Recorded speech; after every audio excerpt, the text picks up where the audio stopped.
'tis the season. Season for what? Well, obviously it's Thanksgiving's around the corner and Christmas after that, and New Year's, and all the great food. And my daughter's already talking to me about the meals and what we're going to eat and how it's going to go. And she loves all of that. And frankly, I love that she takes after her old man that way, because I too am looking forward to eating. However, it's not just the season for gluttony. It's prediction season. It's a season where everyone and their brother is going to have a prediction about what's going to happen in all sorts of walks of life. But let's talk about what's going to happen in the housing market. And here's the real issue with it. I want to talk to you about the Dunning-Kruger effect. Now, maybe you've heard of this. This is, in fact, a cognitive bias where, like as it says, a cognitive bias whereby people with limited knowledge or competence is given an intellectual social domain, greatly overestimate their own knowledge or competence in that domain relative to objective criteria or to the performance of their peers or the people in general. So what does that mean? It means you think you know more than you do. It means, as it says, right, that a little bit of knowledge is a dangerous thing, but we don't think it's a dangerous thing. We think, because we read something from a reliable source, we know something about that, which is nonsense and dangerous to you, especially as it applies to you making investments or buying houses or anything like that. It's really is an opportunity for you to deal with it. You have a little bit of knowledge, and a little bit of knowledge is a dangerous thing. So what do I mean?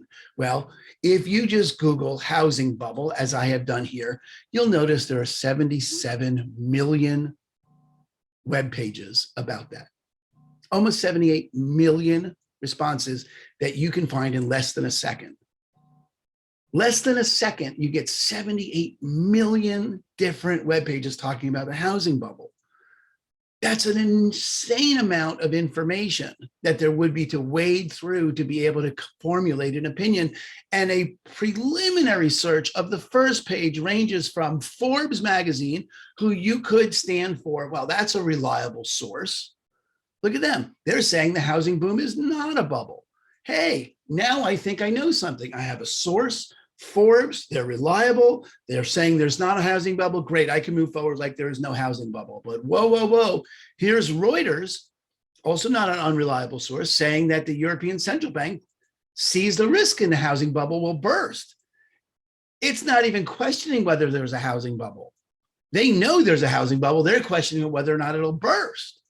And that's in Europe. So what does that have to do with us? I don't know, maybe something, but you read that article, maybe you have some information about that. Then, oh, look, so here's CNN Business saying no one seems worried about a housing bubble. Certainly not the people over at Forbes, which is just like the last time the bubble burst. Whoa, they're foreshadowing, in fact, the bubble's going to burst. So maybe you read CNN Business and you decide there is, in fact, a bubble that the people at Forbes are ignoring. And that was just what they did last time. That's interesting. Oh, but wait, here's Financial Times. Oh, it's a housing bubble, but it's a different kind of housing bubble. Oh, that makes sense. What are you supposed to make of all this? Well, honestly, what you're supposed to make of it is nothing. I mean, just nothing. Don't do anything with this information. Why? Because it's all over the board. You could find evidence to support any position. That's confirmation bias. That's bias where you think there's a housing bubble, so you go look up articles like this or this, and you defend your position. Or maybe you think there's no housing bubble, so you look up articles like this, and you use this as evidence. But it's not looking at both. Looking at both would be, what does this person have to say? What does this person have to say? What does this person have to say? And how long would it take you to wade through 78 million different viewpoints? Now, maybe you don't need to wade through 78 million of them, but it would make sense to wade through a wide variety of both sides before you formulated an opinion. You could, however, also just stand for, you know what? Human beings are terrible at predicting the future. We're terrible at guessing what's going to happen. In fact, Philip Tetlock, a professor at Wharton School of Business and New York Times bestselling author of super forecasters, has done a study 300 experts, made 80,000 predictions over 20 years, tracked those predictions and determined that, you know what? They come in, they're as reliable as flipping a coin. Now, can you get better at predicting? You can. He's actually got a formula for getting better at predicting, but you're not going to, they're not going to. And Financial Times and the CNN and the Reuters and Forbes, they don't need to be accurate. They're not basing anything on their accuracy. They want the clicks. They do. They want the clicks. And no one's ever going to remember people that aren't accurate. You only remember the ones that are accurate.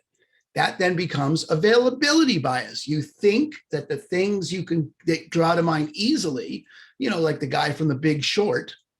Oh, I remember him. I remember that. He called the housing bubble. He saw that. Okay, what has he got to say about this? I don't know.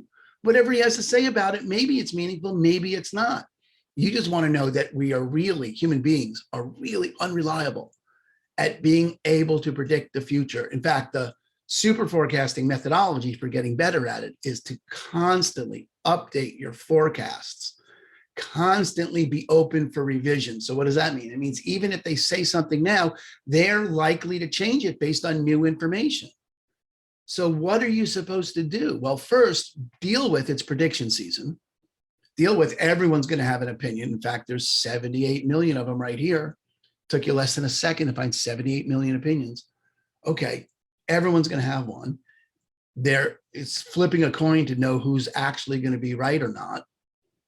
And you don't know if it's going to be heads or tails. So the only rational thing you can do is to move forward based on historical trends, knowing that there could be a downside, that to every up there is eventually a down, and that everything works out toward the upside in terms of stocks and housing over time. And are you protected from a short-term loss? Without putting your eggs in a basket called, I need this to rise for me to make money. I need this to go up for this investment to be worth. No, you want to be able to move forward in a way that's proven reliable, knowing that the past does not equal the future, and there is a potential downside. And most importantly, none of these 78 million people have any better shot at being right than flipping a coin. That nobody knows what's going to happen in the future. They just don't. So rather than being used by a little bit of information and pretending you know more than you do, the wisest choice is to stand for and stand in and to create for yourself, you know nothing, and you're going to protect yourself from an eventual downside, and you're going to move forward anyway, knowing the future is always uncertain. And that is the only logical, rational place to move forward from. You got questions? You want to know more about that? You want to know more about your situation? I would love to help you. Let me know what I can do for you. Talk to you soon.